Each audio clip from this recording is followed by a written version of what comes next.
Bonsoir. Je suis avocat, mais là, on m'a donné un sujet qui sort du domaine d'avocat, du domaine du droit. Vous savez tous quelle a été notre histoire dans les pays chrétiens, et vous savez tous, plus ou moins, quelle a été notre histoire dans les pays musulmans. Vous savez, vous connaissez le statut de dhimmi. Vous savez ce que le Coran dit vous savez vraisemblablement ce que le Coran dit des Juifs, que ce sont des singes, mais sur ça on peut jouer là-dessus. On est des singes quand on abandonne le judaïsme et qu'on fait comme les autres, on ressemble aux autres. On est des ânes, mais là aussi on peut dire l'âne est un être intelligent et non pas un idiot, comme on dit aux enfants, tu es un âne. Ils sont obstinés, ils veulent comprendre ce qu'il en est. Et les Juifs, ils sont accusés d'avoir porté la Torah et de ne pas la respecter par les musulmans. C'est bizarre hein, qu'on nous dise des choses pareilles, mais on voit le problème et les autres, les musulmans, ne voient pas cette réflexion que je vous ai faite sur les ânes et sur les singes. Mais eux, ils pensent, comme tout le monde, que les ânes sont idiots et que les singes sont bêtes. Donc là, on est dans une situation où les musulmans nous voient d'une certaine façon et ne peuvent pas tolérer que nous, des singes, des ânes et d'autres animaux tels qu'ils nous le décrivent, puissent revenir sur leur terre. Ils ne comprennent pas que Dieu ait accepté, alors qu'il leur a donné en quelque sorte ce qu'ils appellent la Torah, c'est-à-dire la vraie loi, qui en fait une histoire qui reprend notre histoire juive. Ils ne peuvent pas tolérer ça. Ils ont des grands problèmes là-dessus. Ils ont de plus en plus des problèmes différents ils ont un problème métaphysique. Métaphysique parce que Dieu les a choisis pour eux, comme il a choisi, comme les chrétiens disent, qu'ils sont sauvés par la venue de Jésus, et que les Juifs sont l'exemple même du refus d'accepter la réalité.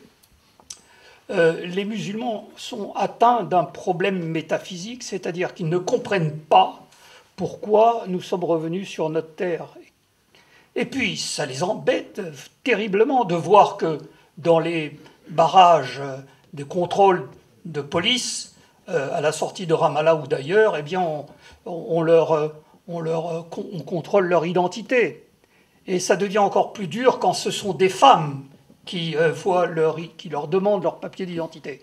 Et au suprême supplice, c'est quand ce sont des juifs noirs, des juifs qui viennent de pays où on a la peau noire, qui viennent leur demander leur carte d'identité, et suprême supplice quand ce sont des femmes et qu'elles sont armées.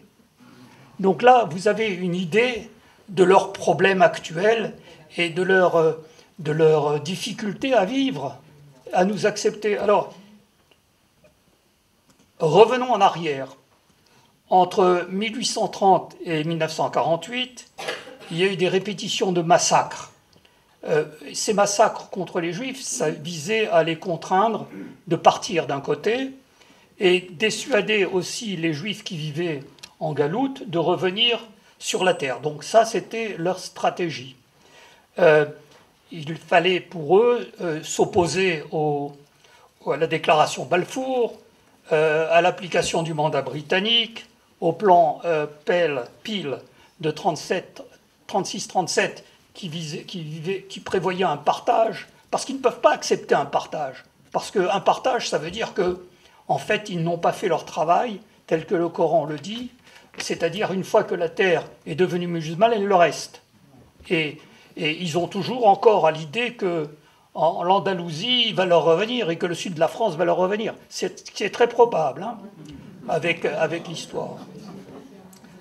Et puis, le Coran dit aussi qu'Allah a donné à la nation musulmane la terre de l'océan Atlantique à l'océan Pacifique. Et ça découle d'une hadith, c'est-à-dire d'une parole du prophète. Il faut vous dire qu'à l'époque, dans l'époque du mandat britannique, eh bien, il y avait 50 nationalités différentes sur la terre d'Israël. 50. J'étais surpris de voir ça et de lire ça. Ça résulte des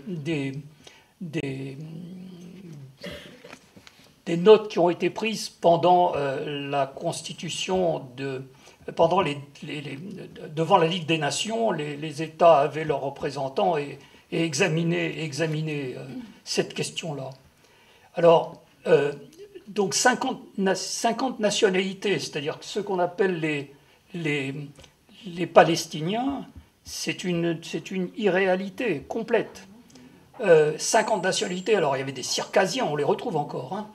Il y avait des gens qui venaient des Balkans.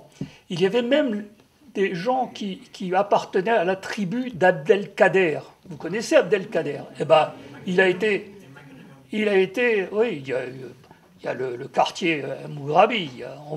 On entend ici et ailleurs, on entend beaucoup de noms comme Mughrabi, comme Al-Masri, qui veut dire l'Égyptien, et d'autres noms du même style. Et ils savent, quand vous leur posez la question, moi je me suis livré à ce test-là, d'où viennent-ils? Quand on leur pose, et vos grands-parents, et ils savent exactement d'où ils viennent. Donc là-dessus, vous pouvez être rassurés, ce sont des menteurs, et ils nous mentent, ils mentent à tout le monde, et les Palestiniens, ça n'existe pas. C'est une force qui existe, certes. C'est un ensemble d'une certaine mentalité, d'une certaine perception, mais ils n'ont aucune différence avec les Jordaniens, ceux qui vivent en Jordanie, ceux qui vivent au Liban, ceux qui vivent en Syrie et en Égypte. Donc là, la stratégie qui avait été adoptée à cette époque-là, c'était de s'opposer et de créer des attentats. Ensuite, en 1933, il y a eu Al-Husseini, que vous connaissez, qui est rentré en contact avec le régime nazi et qui a participé à la propagande à Berlin. Donc c'était sa stratégie de pouvoir émettre de Berlin à l'usage des musulmans des pays arabes une propagande anti-juive. Et d'ailleurs, je dois vous dire que comme la France a une longue tradition, elle a commencé peut-être là en ce qui concerne les musulmans, elle a exfiltré de France Al-Husseini et l'a envoyé au Caire. Donc là, au lieu de le juger comme elle aurait dû le juger, puisque après tout, c'était un disciple de Hitler et qui avait commis des actes répréhensibles, puisqu'il avait été arrêté. Elle l'a fait échapper. En 1936, il y a eu des fatwas qui ont été émises par l'université Al-Azhar. Alors il faut savoir qu'il y a 3 universités islamiques dans le monde. Il y en a une qui est à Médine, il y en a une qui est en Turquie, et il y en a une qui est au Caire. Et ces 3, contrairement à ce qu'on pense, l'islam qu'elle diffuse n'est pas un islam tel que, c'est-à-dire l'islam de l'amour, de la paix. Elle a choisi la deuxième partie du Coran, qui est un islam guerrier. Et d'ailleurs, tenez-vous bien, vous ne savez peut-être pas, mais la prise d'otages est autorisée dans l'islam. Le fait de faire des otages, des esclaves sexuels, c'est autorisé. Vous n'avez entendu personne dans le monde condamner cela. J'ai écrit un article là-dessus qui a été largement diffusé.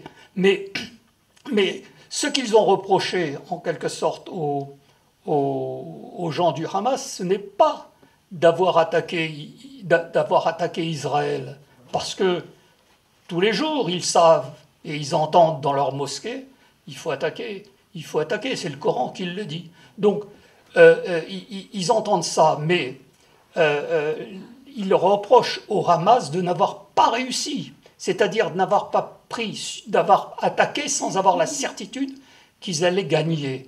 Et c'est pour ça que l'on retrouve cette même théorie quand on entend Al-Sisi ou quand on entend les autres musulmans parler.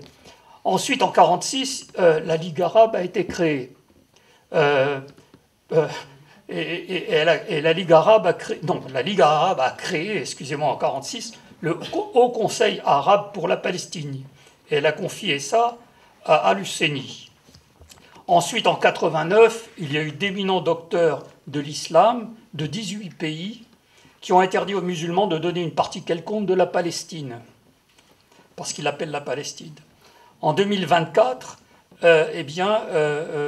comme je vous l'ai dit, les docteurs de l'université Al-Azhar aussi continuent de dire que Israël ne doit pas exister, que le Coran s'y oppose. Donc il y avait la stratégie qui était adoptée, c'était le refus de tout compromis et la guerre. Et faire la guerre dès qu'ils pourraient. Ils ont fait la guerre en 1948, en 1967, en 1973, en 1982, c'était avec la Syrie, l'OLP et le Liban. En 1987, il y avait l'intifada. Ensuite, en 2000, il y a eu la deuxième intifada. En 2006, il y a eu le Liban, la guerre du Liban, Hezbollah. En 2008, Gaza. En 2012 et 2014, Gaza. En 2021, 23, 24, Gaza. Et 24, Iran, Hezbollah et Yémen. Et 26. Oui, 24, 25. Pardon, 26, c'est trop bientôt. Oui, pas encore. Donc là, on voit que chaque fois qu'ils ont pu faire quelque chose, ils l'ont fait.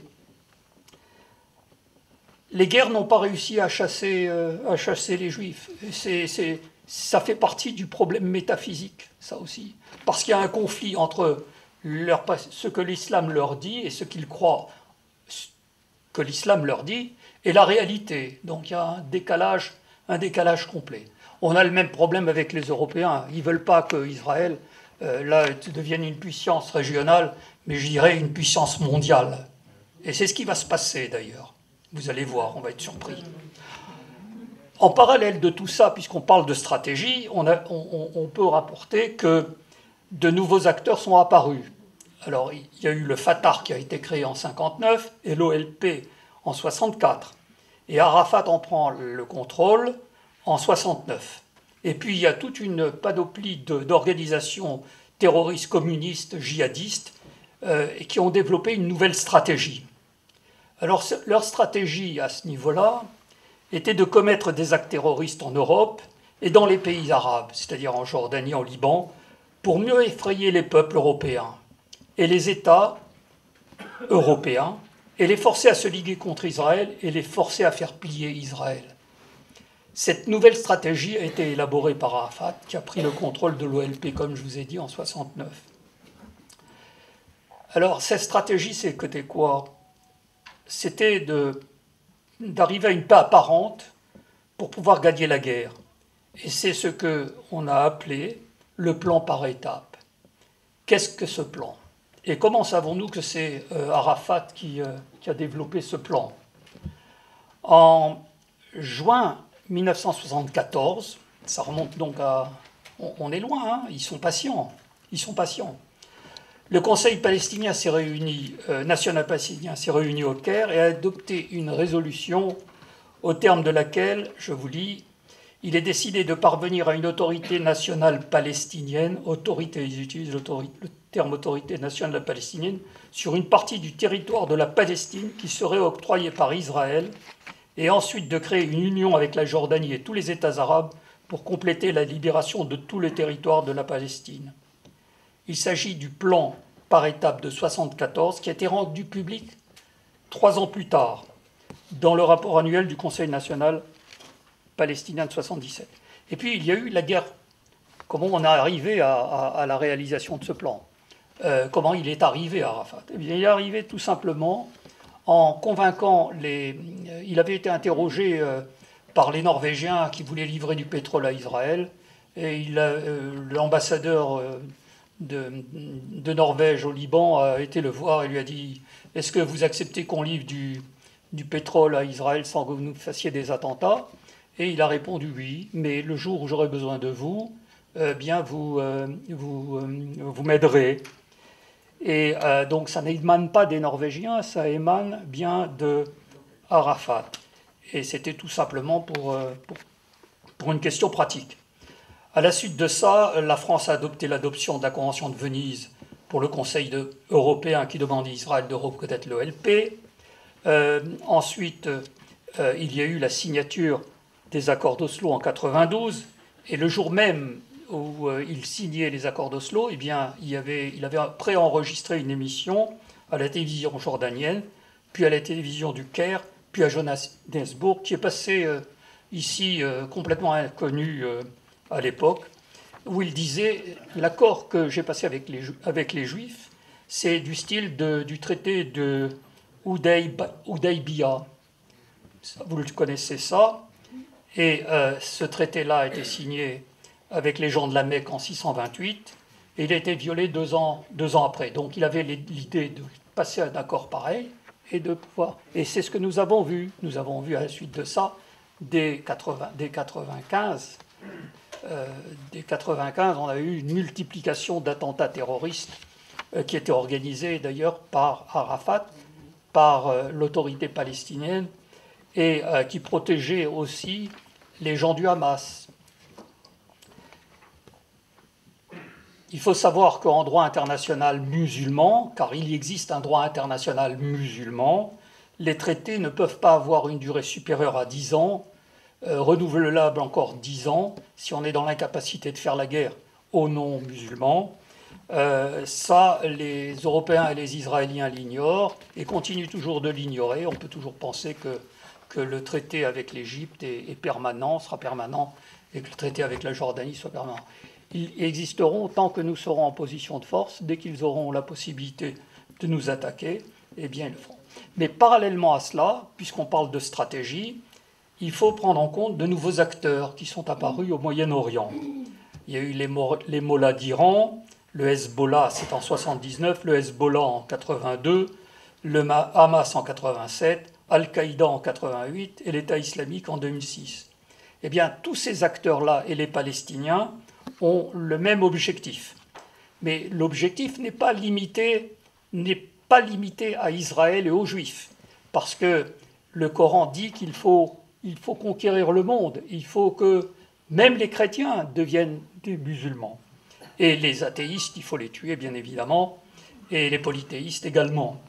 Et leur idée et leur slogan est « Allah est notre but », le prophète est notre idéal, le Coran est notre constitution, le djihad est notre chemin et la mort pour Allah est notre aspiration. Vous trouvez ça, aussi bizarrement que ça puisse paraître, dans la constitution iranienne. Et avant la constitution iranienne, il y avait en Irak, il y avait certaines personnes qui connaissaient cela et qui l'ont publié. Donc cette idéologie-là, cette stratégie mondiale, elle justifie la mort des Juifs et des infidèles, c'est-à-dire des chrétiens, des yazidis, des hindouistes, des bouddhistes, tous les non-croyants. Mais des États-Unis jusqu'à la Chine, de l'Europe à l'Afrique et de l'Atlantique aux Philippines. Et les attentats terroristes ont remplacé les attentats terroristes des Iraniens, de Hezbollah, d'Al-Qaïda et d'ISIS, cet État de l'État islamique, ont remplacé les attentats terroristes. Alors matériellement, pour pouvoir appliquer le plan par étapes, il fallait que les Palestiniens fassent quelque chose. Alors ils ont créé d'abord une unité spéciale à Ramallah pour poursuivre les dirigeants israéliens et coordonner les efforts d'une myriade d'organisations non gouvernementales pour accomplir cet objectif.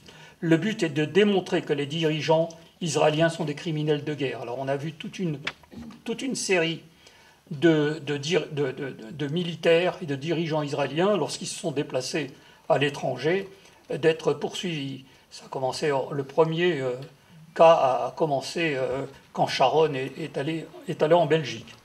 Ils ont créé aussi quelque chose de bizarre qui s'appelle le Development Center. Et ce centre est financé par la Banque mondiale et, tenez-vous bien, l'Agence française de développement qui est française, qui servent de plateforme pour donner des fonds à des organisations non gouvernementales telles que Badil, le PCHR, El Mazan Al-Adala, qui est une organisation israélienne, ACRI aussi, une israélienne, BIMCOM aussi, et Bethsélem. Donc on est financé par l'étranger qui envoie qui est en contact avec Ramallah et qui donne à ces associations. Vous voyez le petit jeu et la stratégie. Le but de ces organisations, c'est quoi? Eh bien, c'est de pratiquer quelque chose qui va permettre d'isoler les Juifs. C'est de déshumaniser, de délégitimer, de diaboliser, d'animaliser les Juifs afin de les isoler. La méthode consiste donc à isoler les Juifs. Une fois les Juifs isolés, personne ne les défendra et ce sera plus facile de les détruire. Cette technique, elle est connue depuis très longtemps. Elle a été utilisée par les Espagnols pendant l'Inquisition et avant, contre les Juifs, par les 100 prêtres orthodoxes russes qui faisaient des pogroms en Russie et par les nazis, car les nazis n'avaient rien inventé à ce niveau-là. J'ai découvert ça, tenez-vous bien, j'ai été en 81 en Union soviétique et j'ai sorti un document là-bas, que certains voulaient faire sortir et qui analysait qui mettait en parallèle la propagande russe vis-à-vis des Juifs, ce qu'elle disait, ce que les nazis disaient, ce que l'Église et les églises chrétiennes disaient. Donc, vous avez donc bien compris quel est le but. Et il s'agissait aussi, pour pouvoir diaboliser les Juifs et les délégitimer, il fallait créer aussi ce qu'ils ont créé en 2000, le boycott, le désinvestissement et les sanctions, le BDS. Okay. Et ça commençait, tenez-vous bien, 1 mois après le début de l'intifada. Okay. Et il y a eu les mêmes types d'actions en ce qui concerne la campagne académique et culturelle, le boycott académique. Et aussi les apartheid week, les semaines d'apartheid dans les universités ailleurs. Il y a eu les campagnes à l'Assemblée générale des Nations unies qui ont pour but de condamner Israël, État violant le droit international, alors que les décisions, les résolutions de l'Assemblée générale des Nations unies n'ont aucune valeur juridique. Il s'agit de simples recommandations. Il s'agit de rien d'autre. De plus, elles ne sont pas contraignantes.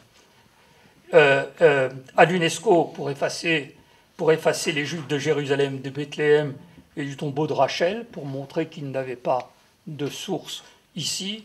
L'Organisation mondiale de la santé, pour montrer qu'on se comportait comme des cochons et qu'on agissait mal et qu'on devait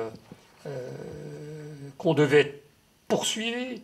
Puis au Conseil des droits de l'homme, les actions devant la Cour de justice internationale et la Cour pénale internationale.